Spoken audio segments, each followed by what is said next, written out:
বার্ধক্য ভাতা, বিধবা ভাতা, প্রতিবন্ধী ভাতা প্রকল্পে এইমাত্র গুরুত্বপূর্ণ আপডেট দিলেন রাজ্য সরকার। বার্ধক্য, বিধবা ও প্রতিবন্ধী ভাতা উপভোক্তাদের এইমাত্র শেষ ধাপের টাকা দেওয়ার ঘোষণা করলেন মুখ্যমন্ত্রী মমতা বন্দ্যোপাধ্যায়।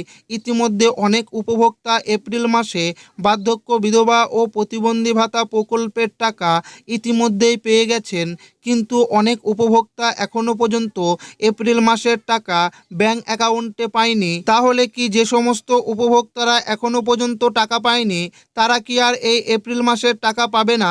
এই প্রশ্নটাই এখন ঘুরপাক খাচ্ছে বার্ধক্য, বিধবা ও প্রতিবন্ধী ভাতা প্রকল্পের উপভোক্তাদের মনে। তবে চিন্তার কোনো কারণ নেই, এইমাত্র রাজ্য সরকার এপ্রিল মাসের টাকা যারা পায়নি তাদের টাকা দেওয়ার ফাইনাল তারিখ ঘোষণা করলেন। তো বার্ধক্য, বিধবা, প্রতিবন্ধী ভাতা প্রকল্পের এপ্রিল মাসের টাকা যারা পায়নি তাদের টাকা কবে দেবে? এছাড়াও যে সমস্ত উপভোক্তারা মার্চ মাসে টাকা পায়নি তাদের বকেয়া টাকা দেওয়ার তারিখ দিলেন।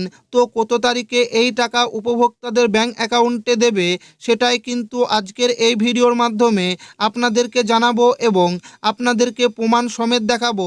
তাই ভিডিওটি প্রথম থেকে শেষ পর্যন্ত দেখবেন এবং আপনি কোন জেলা থেকে দেখছেন অবশ্যই কমেন্টে লিখে জানাবেন। বার্ধক্য ভাতা, বিধবা ভাতা, প্রতিবন্ধী ভাতা প্রকল্পে এই মাত্র গুরুত্বপূর্ণ আপডেট দিল রাজ্য সরকার।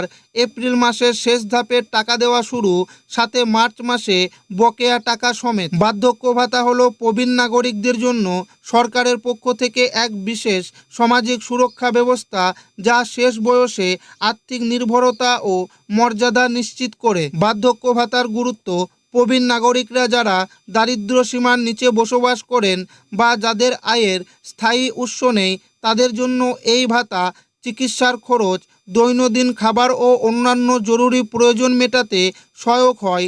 এটি তাদের পরিবারের উপর পুরোপুরি নির্ভরশীল না থেকে নিজস্ব কিছু প্রয়োজন নিজের মতো করে মেটানোর সুযোগ দেয়। সাধারণত বার্ধক্য ভাতার সুবিধা পাওয়ার জন্য নির্দিষ্ট কিছু শর্ত পূরণ করতে হয়। বয়সসীমা: আবেদনকারীর বয়স অন্তত 60 বছর বা তার বেশি হতে হবে।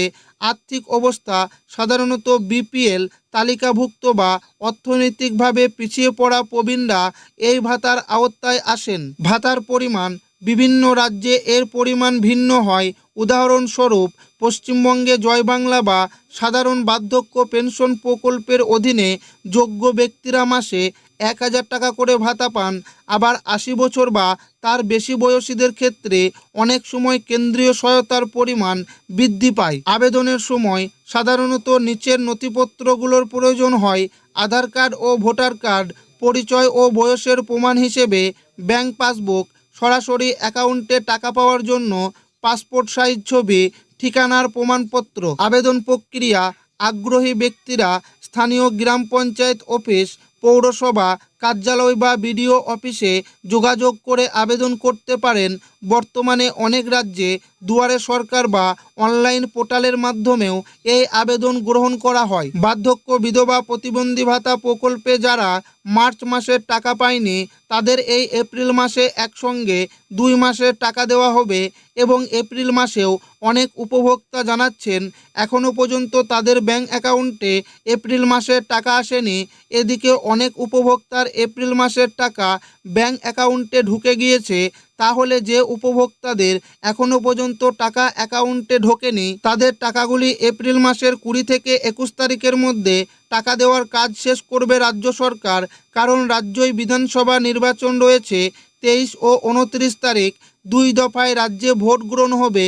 সেই কারণে যে উপভোক্তারা অ্যাকাউন্টে টাকা পায়নি তাদের টাকা 21 তারিখের মধ্যে দেওয়ার কাজ শেষ করবে। উপসংহার: পরিশেষে বলা যায় যে বার্ধক্য ভাতা কেবল একটি আর্থিক অনুদান নয়, বরং এটি প্রবীণ নাগরিকদের প্রতি রাষ্ট্রের সম্মান ও সামাজিক দায়বদ্ধতার একটি প্রতিফলন।